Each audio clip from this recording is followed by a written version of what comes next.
En guise d'introduction, je te propose un rapide rappel sur le modèle de Tuckman. Je t'ai déjà présenté le modèle dans une vidéo spécifique, du coup si tu veux plus de détails et plus d'infos, je te mets le lien en description. Tuckman, via ce modèle, nous explique que pour pouvoir atteindre la performance opérationnelle, une équipe doit passer par plusieurs étapes bien spécifiques et bien distinctes.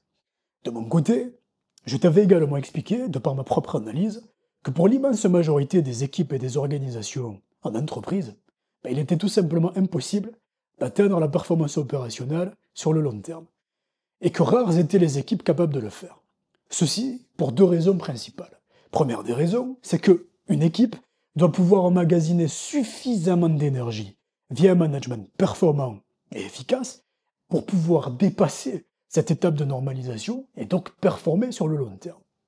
Deuxième des raisons, et là on va rigoler, c'est que depuis le début du XXIe siècle, la plupart des entreprises et des grosses multinationales européennes, mais surtout françaises, ont fait le choix totalement volontaire de favoriser l'incompétence et le nivellement par le bas des salariés dans les équipes et les organisations.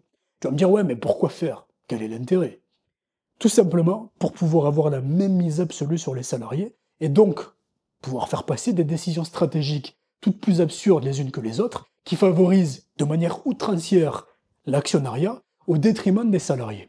Et il faut comprendre que plus il y a de personnes compétentes dans une équipe, plus il y a de personnes expertes dans leur domaine, au plus il est compliqué de faire passer des décisions stratégiques bidons. Alors on fait la chasse aux personnes compétentes, on favorise les départs à la retraite anticipés, on essaye de mettre les personnes compétentes dans des services qui n'ont rien à voir avec les décisions stratégiques, et tu te retrouves avec une quantité faramineuse de personnes totalement incompétentes qui occupent pourtant des postes à très forte responsabilité. Et le problème, c'est que tout ceci déteint sur les équipes, ce qui fait que tu te retrouves avec des organisations qui ne sont pas compétentes. Bien évidemment, à court terme, ils se gavent d'un point de vue rentabilité parce qu'ils font des économies. Mais sur le long terme, ils sont tous en train de se manger un retour de bâton à l'heure où je te parle. Contexte socio-économique de plus en plus compliqué, environnement de plus en plus concurrentiel, avènement de l'intelligence artificielle, et ils se retrouvent avec des personnes incompétentes. Donc, la performance opérationnelle est une question de survie. D'autant plus si tu es ton propre patron, si tu as ton propre business, ou si tu bosses dans une TPE ou une PME, tu as tout intérêt à faire en sorte d'atteindre la performance opérationnelle. Et pour ce faire, la clé, c'est l'expertise. Au plus tu as d'experts dans ton équipe, au plus tu as de personnes compétentes, au plus tu augmentes la probabilité d'atteindre la performance opérationnelle. Toute aux proportions, garde attention, c'est pas simple. Et aujourd'hui, je vais donc t'expliquer comment accompagner, faire monter en compétence n'importe quel salarié pour l'aider à ce qu'il développe son plein potentiel et qu'il puisse devenir un expert incontesté dans un domaine. La première des choses à conscientiser, c'est que, comme je te l'ai expliqué, sans expertise, il n'y a pas de performance. L'expertise est une condition sine qua non de la performance. Quand je parle d'expertise, je parle de trois expertises en particulier. La première des expertises, on l'a déjà vu, cela concerne directement les équipes. Au plus tu vas avoir d'experts dans ton équipe, au plus tu augmentes le niveau global de ton équipe, et au plus tu favorises l'atteinte de la performance opérationnelle et l'atteinte de résultats exceptionnels. Deuxième des expertises, cela concerne directement les managers et les responsables d'équipe. Les managers doivent maîtriser sur le bout des doigts les bases et les fondamentaux du management. Ils doivent être compétents en tant que managers. Et le plus important, c'est qu'ils s'éloignent le plus possible et le plus loin de toutes ces idéologies managériales à dormir debout qu'on nous vend en entreprise ces dernières années, telles que le happy work, le bonheur au travail, le bien-être des salariés, le management bienveillant, bisounours, et j'en passe. Je te renvoie à ma vidéo sur le bullshit du bonheur au travail en entreprise, qui, selon moi, n'est rien de plus qu'un moyen supplémentaire pour les organisations d'avoir la même mise sur les salariés. Troisième des expertises, cela concerne également les managers et les responsables d'équipe. Et c'est en partie là où ma vision managériale diffère le plus de ce qu'on nous vend d'entreprise. Et j'ai déjà eu énormément de débats avec des homologues et des collègues de travail, et il a été très compliqué pour moi de leur faire entendre raison. Parce que voilà, c'est des années et des années de matraquage idéologique à venir combattre. Moi, c'est ce qui m'a permis, de mon côté, de pouvoir atteindre la performance opérationnelle sur la totalité des projets auxquels j'ai pu participer, et avec des équipes totalement différentes. C'est de comprendre qu'un manager opérationnel, et même stratégique, même si c'est un petit peu moins le cas. Mais en tout cas, le manager opérationnel doit être tout aussi compétent, si ce n'est beaucoup plus compétent que la totalité des salariés qu'il a sous sa responsabilité. Il est de son devoir, en tant que manager, de faire l'effort intellectuel de maîtriser sur le bout des doigts les compétences techniques d'un point de vue opérationnel. Il doit être le référent, celui vers qui on se tourne lorsqu'on a une question à poser, le phare au milieu de la tempête, celui qui rassure, celui qui accompagne chacun des salariés dans son processus de montée en compétences. On parle vraiment d'atteindre la performance là. Et d'un point de vue stratégique, c'est vrai que peut-être qu'on n'a pas forcément besoin de maîtriser sur le bout des doigts, mais le minimum syndical, c'est de s'intéresser d'un point de vue opérationnel à ce que font les équipes pour pouvoir proposer des stratégies d'entreprise qui tiennent la route. Et c'est vrai que c'est pas facile. C'est vrai que ça demande énormément d'investissement personnel. C'est vrai que ça demande beaucoup de travail. C'est quelque chose qui nécessite beaucoup d'énergie d'un point de vue managérial. Et c'est pour ça que très peu de managers le font. Ils se contentent de faire le minimum syndical. Et le problème, c'est que sans expertise technique, tu ne peux pas aider des salariés à devenir des experts. Et on me sort toujours les mêmes excuses, à savoir que voilà, si j'ai déjà un salarié qui est expert dans l'équipe, à quoi ça sert pour moi de mon côté de monter en expertise? Si demain le salarié part, si tu es dans une équipe où tu n'as pas d'expert, comment tu fais pour accompagner tes équipes dans leur processus de montée en compétences? Eh oui, c'est ce qui fait la différence entre un bon manager et un excellent manager. Et c'est ce que j'essaye de véhiculer au travers de cette chaîne. D'accord? L'expertise des équipes, l'expertise managériale et l'expertise technique d'un point de vue opérationnel pour les managers. Alors ici, on va rentrer dans le vif du sujet. Maintenant qu'on a percuté que l'expertise était primordiale, il va falloir créer des ressources obligatoires, et notamment un document qui est très très important, qui est les exigences techniques et opérationnelles. Alors, concrètement, qu'est-ce que c'est?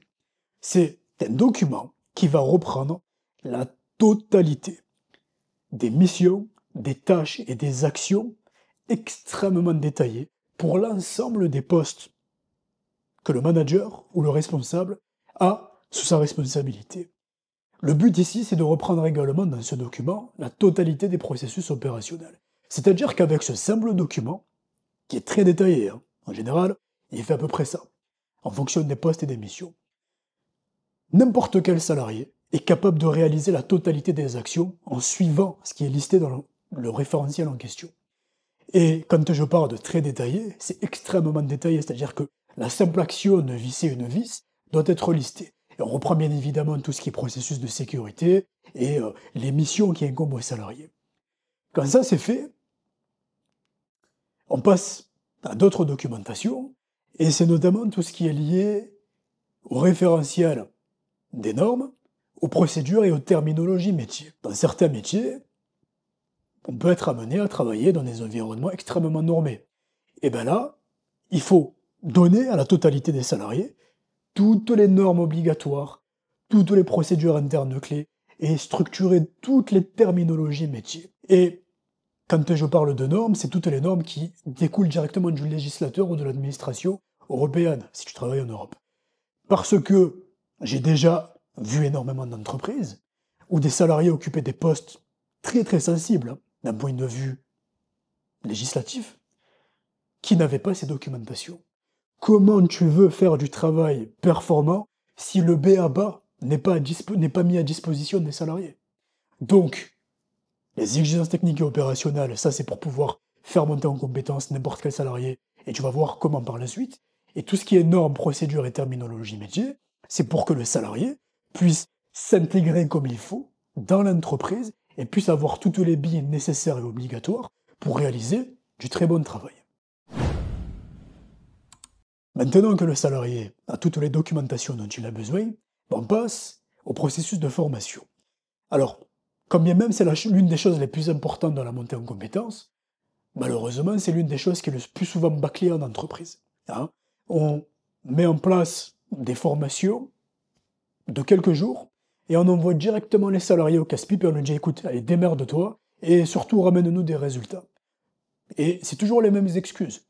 On n'a pas de temps, on n'a pas suffisamment d'effectifs, on n'a pas suffisamment de moyens, le manager n'est pas compétent ou j'ai pas de personnes compétentes sous la main pour pouvoir faire monter en compétence le salarié et le former comme il faut. Alors, On lui donne le minimum syndical et on lui demande de se débrouiller. Sauf qu'au final, qu'est-ce qui se passe au bout de quelques semaines, quelques mois? Tout ce soi-disant temps qui voulait être économisé par les organisations, il est reperdu avec le salarié parce que faut toujours repasser derrière, faut toujours lui expliquer les choses et le salarié n'a toujours pas percuté quel est le métier pour lequel il est payé. Donc, le processus de formation conditionne les bases et les fondations d'un salarié compétent. Moi, je te propose un format que j'ai toujours utilisé et que j'utilise encore aujourd'hui. La première des choses, c'est que, une fois que tu as recruté ton salarié, c'est de valider le recrutement. D'ailleurs, je ferai une vidéo spécifique sur tout ce qui est recrutement d'entreprise, parce qu'il y a énormément de choses à dire à ce sujet, et je te proposerai ma méthodologie de recrutement. Moi, ce que je te propose, c'est de faire une journée test, une seule journée, ça suffit largement, ne serait-ce que pour valider à la fois pour l'entreprise, mais également pour le salarié. Et que le salarié puisse se dire, voilà, ce qui m'a été vendu lors de l'entretien d'embauche, bah, au final c'est vrai, ou au contraire, ce qui m'a été vendu, ça a été du bullshit, on a enjolivé les choses.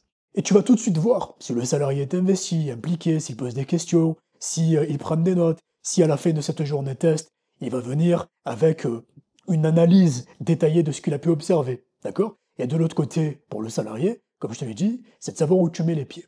Une fois que ça c'est fait, moi ce que je te conseille, c'est de commencer par la partie pratique, par la partie opérationnelle, et ne pas faire l'erreur de commencer avec la formation théorique. Quand tu commences avec la partie théorique, les personnes qui sont en face de toi ne sont pas connectées avec ce que tu racontes, tout simplement parce qu'ils n'ont pas pu observer de leurs propres yeux de quoi on parle. Il n'y a aucune interaction, les questions ne sont pas pertinentes par rapport à ton auditoire. Et donc, quand tu commences avec la partie pratique, et ben là tu viens chanter, entre guillemets, toutes ces problématiques, tout simplement parce que le salarié aura déjà vu, aura déjà testé, aura déjà compris de quoi on parle. Donc quand tu vas basculer sur la formation théorique, ça sera beaucoup plus vivant, il y aura des questions qui seront beaucoup plus pertinentes, il y aura des échanges importants d'un point de vue intellectuel. D'accord? Et ça permet également aux salariés de comprendre beaucoup plus facilement les choses. Donc, formation pratique, et après la formation théorique. Quand ça c'est terminé, on renvoie encore une fois le salarié en formation technique, mais cette fois-ci beaucoup plus poussée. Là, c'est deux écoles. Si tu as déjà des salariés que tu as formés, accompagnés et que tu as fait monter en compétences, tu peux les renvoyer, moi c'est ce que j'ai souvent fait, pour pouvoir leur donner un petit billet de formation, histoire de pouvoir mettre un petit peu de beurre dans les épinards, parce que tout travail mérite salaire.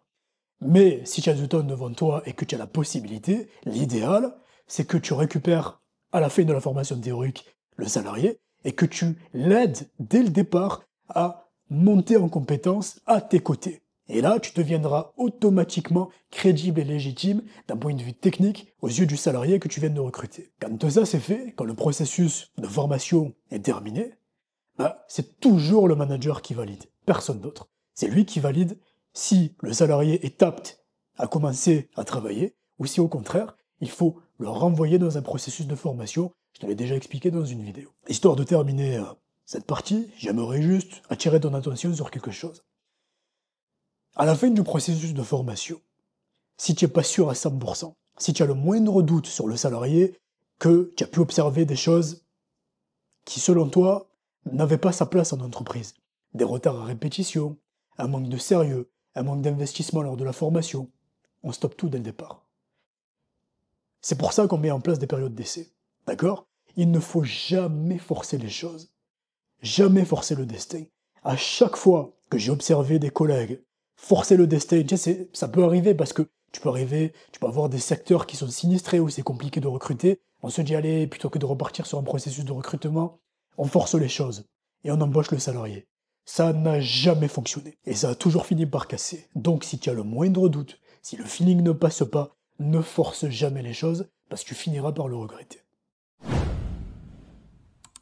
Passons maintenant au processus de montée en compétences. L'expertise managériale et l'expertise technique dont je te parle depuis le début de cette vidéo prend désormais tout son sens. Tu vas venir me créer un document qui s'appelle la matrice de compétences. C'est un document qui reprend la quasi-totalité, si ce n'est la totalité, des exigences techniques et opérationnelles liées à chacun des postes que tu as sous ta responsabilité. Comment ça fonctionne? Ça, c'est la mienne, je l'ai toujours utilisée, je l'utilise encore aujourd'hui. Tu vas venir lister toutes les missions du poste en question. Pour chacune des missions, tu vas lister la totalité des actions et des tâches à réaliser pour réaliser et compléter la mission en question. Et pour chacune des missions et pour chacune des actions, tu vas créer des évaluations. Pas besoin de faire très compliqué. Non acquis, en cours d'acquisition, acquis, parfaitement maîtrisé. Et au plus tu seras précis et détaillé dans cette matrice de compétences, au plus tu vas favoriser la montée en expertise de tes salariés. Très important, toujours mettre en premier tout ce qui est HSE et sécurité en entreprise, parce que ça doit être la priorité absolue des entreprises. Selon moi, il est totalement inadmissible qu'un salarié se blesse au travail ou qu'un salarié finisse par mourir au travail. La dernière des étapes, c'est le suivi et l'accompagnement de tous les salariés par le manager ou le responsable d'équipe. Et tout comme la formation, tout comme la création de la matrice de compétences, c'est quelque chose qui est très souvent, beaucoup trop souvent bâclé de la part des managers. Quand on suit et accompagne un salarié, il y a 2 plans d'action à mettre en place. Il y en a plus, mais dans les bases managériales, il y en a 2. C'est ce que moi j'appelle le plan d'action managérial individuel et le plan d'action managérial opérationnel. Je t'ai déjà fait une vidéo à ce sujet, c'est l'une de mes toutes premières vidéos. Mais très rapidement, je vais te réexpliquer comment ça fonctionne. Le plan d'action managérial individuel consiste à accompagner le salarié dans son processus de montée en compétences et d'expertise. C'est grâce à ce plan d'action que le manager accompagne le salarié. Via quel document? Via la fameuse matrice de compétences. Donc, on va faire en sorte d'évaluer le niveau d'expertise du salarié, de déceler quelles sont les choses qui sont déjà maîtrisées et d'accompagner ce salarié en mettant des objectifs clairs et précis pour l'aider à améliorer les items qui ont besoin d'optimisation.